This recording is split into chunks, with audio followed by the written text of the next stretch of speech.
പുള്ളിക്കാരി പറഞ്ഞ പോലെ ഇത് എന്റെ നാടാണ്. അതിലെനിക്ക് ഒരുപാട് ഒരുപാട് ഒരുപാട് അഭിമാനമുണ്ട്. കാരണം എന്റെ നാട്ടിൽ എനിക്ക് ഇതേപോലെ ഒരു ഗസ്റ്റ് ആയിട്ട് വരാൻ പറ്റുമെന്നൊന്നും ഞാൻ പണ്ട് കാര്യമല്ല. പിന്നെ ഞാൻ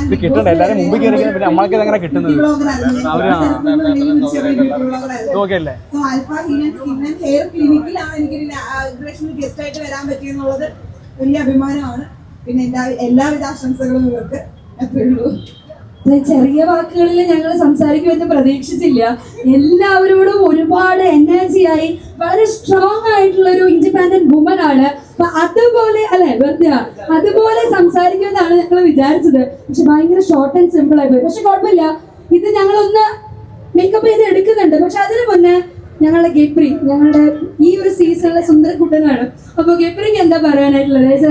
വെരി വെരി വെരി അടിപൊളിയായിട്ടുള്ള ഒരു ആക്ടറും കൂടെയാണ്. സോ നല്ലൊരു കൈഡി കൊടുക്കാട്ടോ ഗബ്രിക്ക്, നല്ലൊരു കൈഡി സമ്മാനിക്കാം. Let me welcome Gabri Jose. നമസ്കാരം കൊല്ലം. നമസ്കാരം. അപ്പോ കൊല്ലത്തിന്റെ സ്വന്തം ആൾ ഇവിടെ ഇരിക്കുന്ന സമയത്ത് കൊച്ചിക്കാരൻ എനിക്ക് ഇവിടെ എന്താ കാര്യം എന്ന് വെച്ചിട്ടുണ്ടെങ്കിൽ അറിയില്ല. പക്ഷെ ജാസ്മിന്റെ സ്വന്തം നാട്ടില് നിങ്ങൾ എല്ലാവരുടെ മുമ്പിൽ ഇങ്ങനെ ഒരു ഫംഗ്ഷനിൽ വന്ന് പങ്കെടുക്കാൻ പറ്റിയതിൽ ഒരുപാട് ഒരുപാട് സന്തോഷമുണ്ട്. First of all congratulations to the Alpha Heal skin and hair clinic. ഞാനിപ്പോ ഇവിടെ വന്നതിന് ശേഷമാണ് എനിക്ക് ഇതിന്റെ കൂടുതൽ ഡീറ്റെയിൽസ് അറിയാൻ പറ്റിയത്.